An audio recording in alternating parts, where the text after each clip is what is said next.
Welcome to my Chard Reaction Vlog. Ang ating pag-uusapan patungkol kina Maine at Alden kung saan di ba napanood natin ang naging interview sa Fast Talk with Boy Abunda. Kung saan tahasang inamin ni Alden kasi ang tanong kay Alden kung na-in-love ba si Alden kay Maine o na.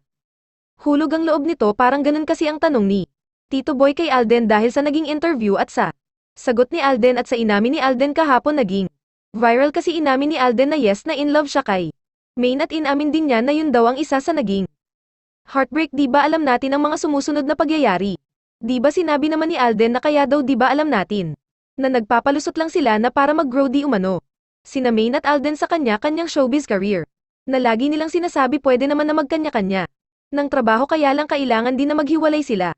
Maine at Alden hindi lang sa trabaho kundi in real life kaya nasaktan si Alden. Di ba alam natin yun mga ka-Aldab? Kitang-kita naman sa mukha ni Alden habang sinasabi at habang binibitawan niyang mga salita kahit hindi niya aminin at ipakita mga yun, alam natin yun. Ramdam natin mga ka-Aldab, sa akin lang yan ha. Pero matapos maipalabas ang nasabing episode, marami ang nang react bakit ngayon lang nagsalita si Alden patungkol sa kanila ni Maine, bakit hindi pa niya inamin noon na naging sila ni Maine. Yan ang mga tanong nag-ilang mga netizen. Ito lang yun kasi kahit gusto ni Alden aminin yan, pero ang GMA Network naman ang may ayaw. At isama mo pa ang pamunuan ng Itbulaga TV, kahit sinasabi nila sa radio show ni Senator Raffy na gusto nila makasama si Alden sa Itpalusot lang yan.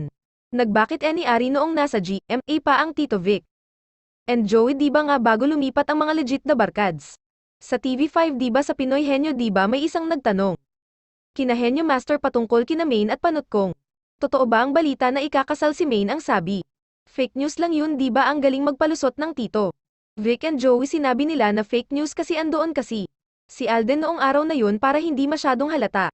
Sinabi lang na fake news, tapos paglipat sa TV5 nagyari ang kasal-kasalan ni Maine at Panot. Isa rin yun kung bakit nasaktan si Alden, kaya nagsalita na si Alden sa Fast Talk with Boy Abunda dahil may go signal na mula sa GMA. Sa akin lang yun na pwede mo nang aminin, tapos na kasi ang kasal ni Maine at Panot kaya pwede mo nagsabihin ang totoo. Ano sa tingin niyo mga ka-Aldab? Hindi ko na isasama dito ang iba pang pinag-usapan nila Alden at ni Tito Boy patungkol lang naman yun sa movie at pagiging director ni Alden at pagiging producer.